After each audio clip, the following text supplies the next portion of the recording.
Ассаламу алейкум, кыргыз элим, кыргыз калкым. Ошондой эле биздин Кыргызстандын Аксы районунун Ак Суу айылынын патриоттору, инсандары, жигиттер, эжелер, энелер, апалар, аталар, сиздерди келе жаткан жаңы жылыңыздар менен чын элден куттуктаймын. Бар болуңуздар, аман болуңуздар. Өзүбүзгө эмнени кааласак, баарын сиздерге каалайм. Элибиз тынч болсун, мамлекетибиз өнүгө өсө берсин. Азыр биз Москва шаарында эжем экөөбүз жүрүп атабыз. Эже жөнүндө бир сыйра маалымат кыскача сөз айтып кетсем.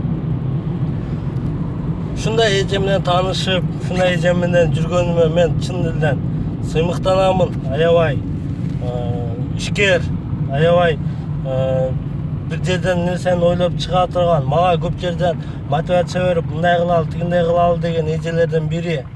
Жана өзүнүн жашына карабай, анча-мынча жаш балдар, жаш кыздардын кылбаган нерселерин кылып жүрөт.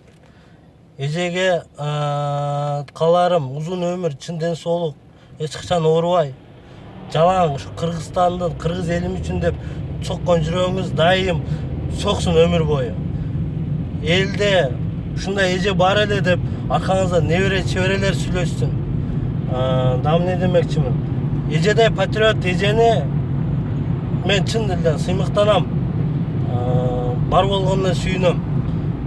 Ошол бар болуңуздар, аман болуңуздар. Эжеске ден соолук каалайм. Эч качан ушундан кайтпаңыз.